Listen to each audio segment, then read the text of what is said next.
Drilling has been the one thing that I can count on to truly level up my game. So today I want to share with you a drill session that Chris and I do regularly in the hopes that it helps you as well.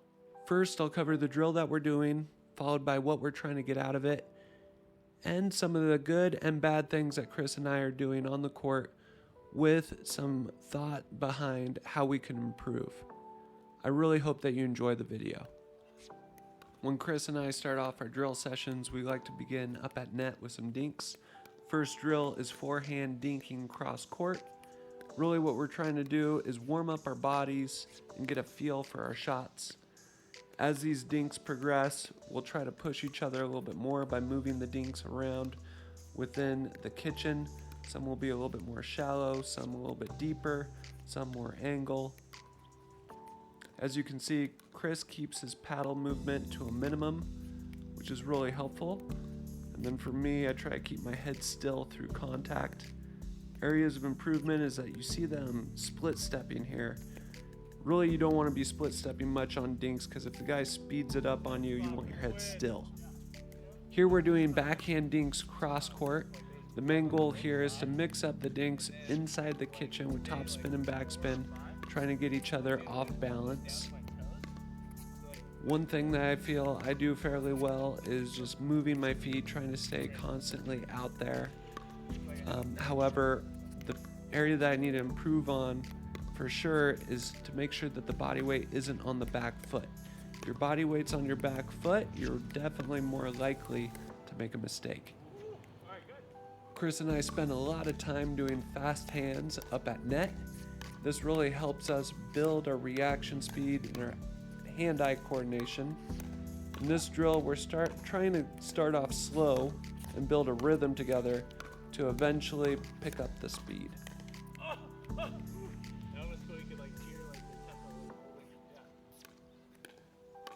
Chris does a really good job of keeping his body centered and limiting his motion on this fast hand drill, and his head is still. Whereas you can see with me, I'm doing a bunch of split steps. I'm swinging a little bit more on these balls. I can definitely quiet the body and lessen that movement. Try to keep it a lot shorter and keep my body more square to the net. Chris and I like to do some dinks and speed ups cross court. We do this more in a competitive fashion where we're trying to win the point. This is really helpful because you get to work on everything. Your footwork for your dinks, your reactions on the speed ups, as well as your resets. I got this drill from Tyson McGuffin. It seems to really help. It kind of mimics what you're going to see a lot of in your match.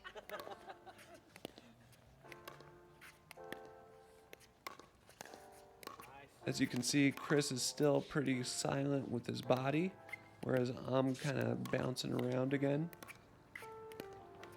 Shot selection is going to be so key on these drills. As you can see, I went for a speed up. That ball was way too low. So generally, you want to look for a higher ball, a ball that's sitting above your knee to speed up on. And if you're not feeling it, you can always just kind of reset the ball. Or if the guy goes hard at you, try to put it 80% speed, a little bit away from him. Sometimes that'll get an air a lot easier than trying to pound the ball through the guy.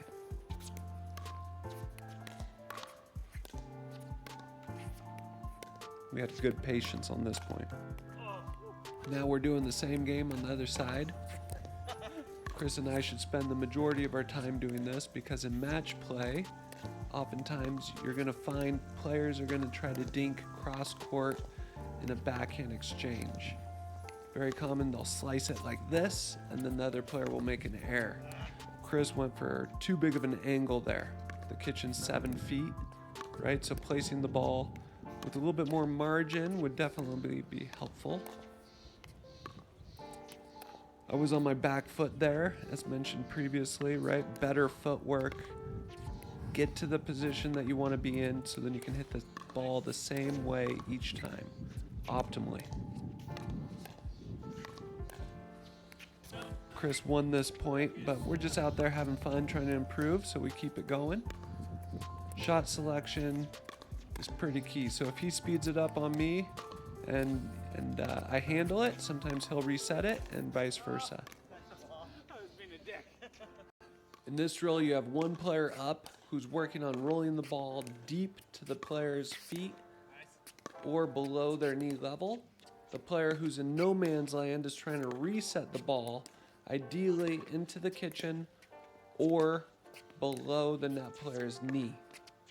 This is a great way for the net player, Chris, here, to work on his flicks and his roll, keep his hand loose and create some topspin. And for the player who's deep in the court working the resets, it's vital to your success if you're going to be playing at a 4-0 plus level. What I would say here for myself is I could probably do a better job moving up and back to try to take these balls more in the same spot.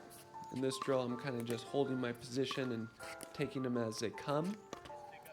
But in a match-like situation, you want to try to take that ball where you're optimally comfortable. Speaking of which, Chris does this really well. You can already see that his body control, his head, are a little bit more still than mine were on the prior drill. When you're doing this drill, you want to go at about 80%. You don't want to overwhelm your partner, but you do want to push them. You can see here Chris is hitting off his back foot a little bit. I don't like that. I'd much rather have him move back, settle, and then push into his reset with his body weight going forward, or at least neutral. However, he's very comfortable with doing that, and he's consistent, so it works for him. Chris and I are doing the other side now.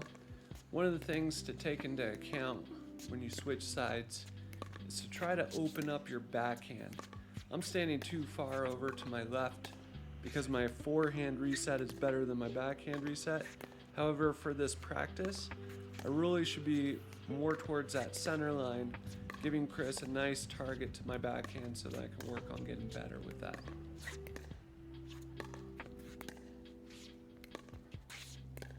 I would say footwork again for me.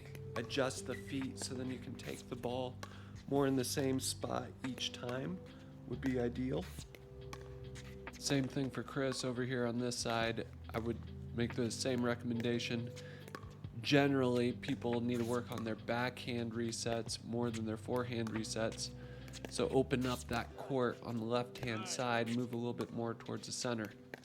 If you're hitting more backspin shots to the player who's deeper in the court, it's going to be a little bit easier. However, if you're rolling with topspin, it's going to be a little bit more aggressive, which could push your partner more. Just stay in your comfort zone, 80%. Push your partner, but allow him to find some rhythm. Chris has really good hands. I would still say the more you can just keep your head level and stay level through these resets, the better off you're going to be. You can see that he's pulling up a little bit. In this drill, both players are up. One player is going to try to roll the ball on the other player's feet, while the player who's working their resets is going to be gradually moving back, resetting the ball, and then working their way back up to net. This is a great way to work on your transition game because you really need to have good hands to be able to feel the ball all the way back and all the way up.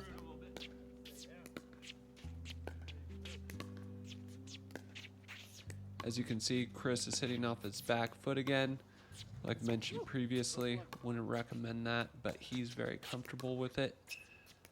Much rather see him move back at his center and then go into his reset.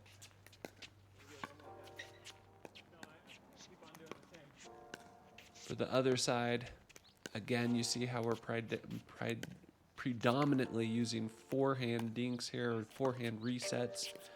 Definitely want to move towards the center, work those backhands, mix up the topspin and backspin.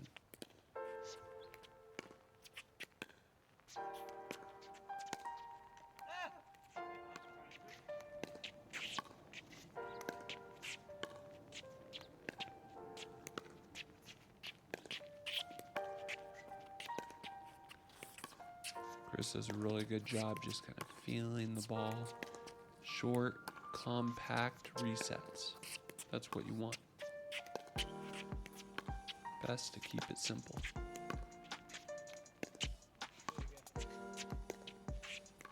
In this drill, you have one player up, one player back. The player that's back is working their drives, followed by a reset, and then a lob.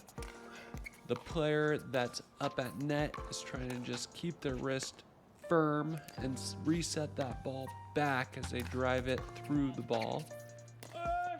And then on the overheads, just getting used to getting into that transition of going from overhead back into the court, being ready for the next drive.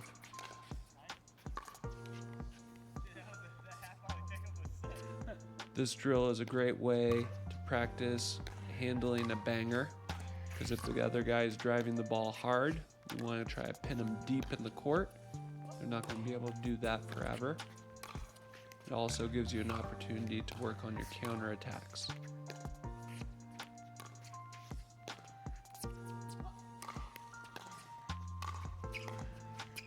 Chris is firing back pretty darn good there.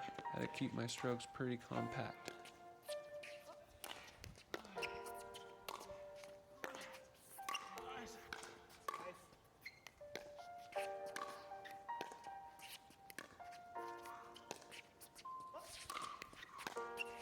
Little scramble, little fun.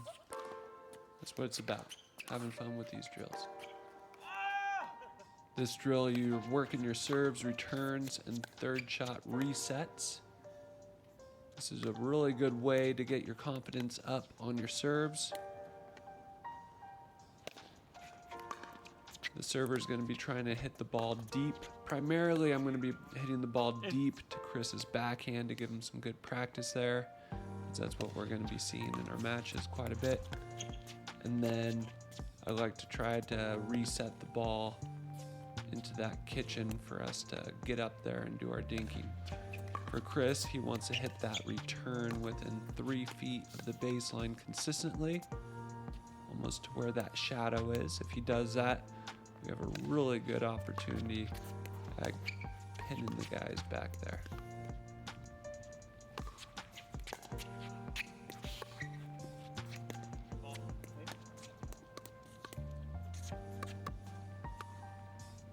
In these drills, you can mix it up, try to do some different things. Go deep backhand corner on the serve, hit it right into the player.